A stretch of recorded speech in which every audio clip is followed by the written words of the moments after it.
ഛത്തീസ്ഗഡിലേക്കാണ്. അറസ്റ്റിലായ കന്യാസ്ത്രീകളുടെ ഹർജി ദുർഗ് സെഷൻസ് കോടതി പരിഗണിച്ചില്ല എന്ന വാർത്തയിലേക്കാണ് നമ്മൾ പോകുന്നത്. അധികാര പരിധിയിലല്ല എന്ന് പറഞ്ഞ് ജഡ്ജി ഹർജി പരിഗണിക്കാൻ വിസമ്മതിക്കുകയായിരുന്നു. അജീഷ് ജയകുമാറാണ് ചേരുന്നത്. അജീഷ്, നമുക്ക് ഇതിൽ കൂടുതൽ വിവരങ്ങൾ നമുക്ക് തേടേണ്ടതുണ്ട്. കാരണം അവിടെ മറ്റുള്ളവരുടെ പ്രതികരണങ്ങൾ എടുക്കണം, കോടതിയിൽ നിന്ന് വരുന്ന ഏറ്റവും പുതിയ വിവരങ്ങൾ അറിയണം.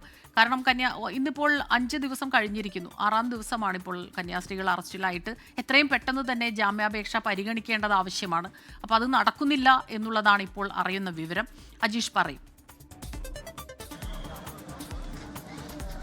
ഇപ്പോൾ ഈ വിഷയത്തിൽ ഏതാണ്ട് ഒരു സ്ഥിരീകരണം വന്നിട്ടുണ്ട്. അതായത് കോടതി പറഞ്ഞത് ഈ ഹ്യൂമൻ ട്രാഫിക്കിംഗ് എന്നുള്ള ഒരു വകുപ്പ് ഉള്ളത് കൊണ്ട് തന്നെ അത് ഈ കോടതിക്ക് അത് പരിഗണിക്കാനുള്ള അധികാരമില്ല, അത് സ്പെഷ്യൽ കോർട്ടിലേക്ക് പോകണം എന്നാണ് പറഞ്ഞത്. അങ്ങനെയാണ് ഈ ബെയിൽ ആപ്ലിക്കേഷൻ കോടതി തള്ളിയത്. ഇപ്പോൾ ഈ ഉത്തരവിന്റെ ഇതിന്റെ പകർപ്പ് കിട്ടാനായിട്ട്, അത് കോടതിയുടെ പകർപ്പ് കിട്ടാനായിട്ട് ഈ കന്യാസ്ത്രീകളുടെ അഭിഭാഷകർ കോടതിക്ക് അകത്തുണ്ട്. അവർ പുറത്തേക്ക് വന്നതിന് ശേഷം പ്രതികരിക്കാമെന്ന് പറഞ്ഞിട്ടുണ്ട്. ഇപ്പോൾ ഒരു സ്ഥിരീകരണം ഇക്കാര്യത്തിൽ കിട്ടുന്നത് ഇങ്ങനെയാണ്. ബെയിൽ ആപ്ലിക്കേഷൻ തള്ളിയത് ഈ ഒരു കാരണം കൊണ്ടാണ്. ഹ്യൂമൻ ട്രാഫിക്കിംഗ് എന്നൊരു വകുപ്പ് ഉള്ളത് കൊണ്ട് ഈ സെഷൻസ് കോടതിക്ക് ആ വകുപ്പ് അതിന്റെ അധികാരം ഇല്ല. അത് മറ്റ് ഈ സെഷൻസ് കോടതിക്ക് ഇല്ല. അതൊരു സ്പെഷ്യൽ കോടതിയിലേക്ക് പോകണം. അത് ബിലാസ്പൂരിലാണ് ഉള്ളത് എന്നാണ് മനസ്സിലാക്കാൻ സാധിക്കുന്നത്. എന്തായാലും ഇതിന്റെ ഭാവി നടപടികൾ, അടുത്ത ഘട്ടത്തെ നടപടികൾ എങ്ങനെയാണ്, അടുത്ത് ഇനി മേൽക്കോടതിയെ സമീപിക്കേണ്ടത് തുടങ്ങിയ കാര്യങ്ങളിലൊക്കെ ഇനി സഭയ്ക്കും അല്ലെങ്കിൽ അവരുടെ അഭിഭാഷകർക്കൊക്കെ ഒരു തീരുമാനം എടുക്കേണ്ടതുണ്ട്. അതിന്റെ കൂടിയാലോചനകളിലേക്ക് അവർ കടന്നിട്ടുണ്ട്.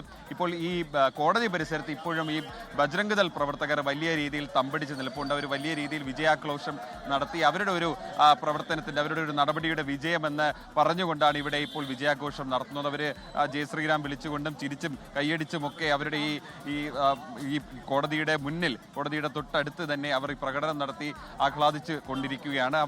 അവരെ തന്നെയാണ് ഈ ഒരു അഭിഭാഷകനെ പ്രത്യേകമായി വച്ചത്. അവർ ഈ ജാമ്യാപേക്ഷ പരിഗണിക്കുന്നതിന് മുമ്പ് തന്നെ പറഞ്ഞിരുന്നു തങ്ങൾ ജാമ്യാപേക്ഷ എതിർക്കും.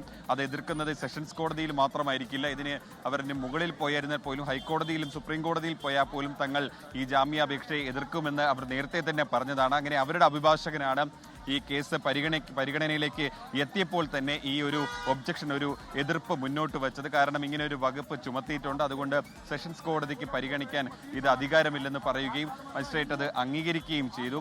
അങ്ങനെയാണ് ഈ കേസ് തള്ളിയത്. ഇപ്പോൾ ഈ കന്യാസ്ത്രീകളുടെ അഭിഭാഷകരടക്കം ഈ കോടതിക്ക് അകത്തുണ്ട്. അവർ ഈ കോടതി ഇതിന്റെ പകർപ്പ് കിട്ടാനായിട്ട്, ഉത്തരവിന്റെ പകർപ്പ് കിട്ടാനായി കാത്തിരിക്കുകയാണ്. അതിനുശേഷം പുറത്തിറങ്ങിയതിന് ശേഷം വ്യക്തമായി പ്രതികരിക്കാമെന്ന് പറഞ്ഞിട്ടുണ്ട്.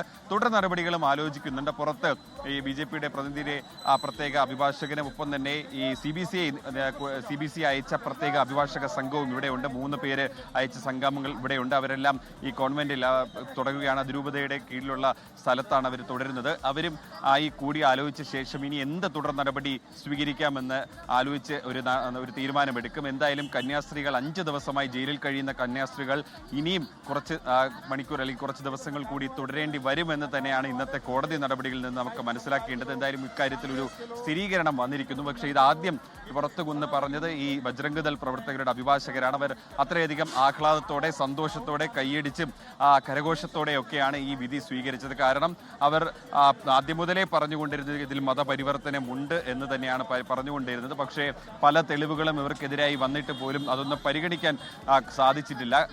ആദ്യം കീഴ്ക്കോടതിയെ സമീപിച്ചെങ്കിലും ഈ 2 ഗുരുതര വകുപ്പുകൾ ഉള്ളത് കൊണ്ട് തന്നെ മജിസ്ട്രേറ്റ് കോടതി അത് തള്ളി. അതിനുശേഷം സെഷൻസ് കോടതിയിൽ വന്നു. എല്ലാവരും വലിയ പ്രതീക്ഷയിലായിരുന്നു സെഷൻസ് കോടതി അത് ജാമ്യം നൽകുമെന്നുള്ള കാര്യത്തിൽ. കഴിഞ്ഞ ദിവസം AICCയുടെ പ്രതിനിധി സംഘങ്ങളടക്കം മുഖ്യമന്ത്രിയെ കണ്ടിരുന്നു.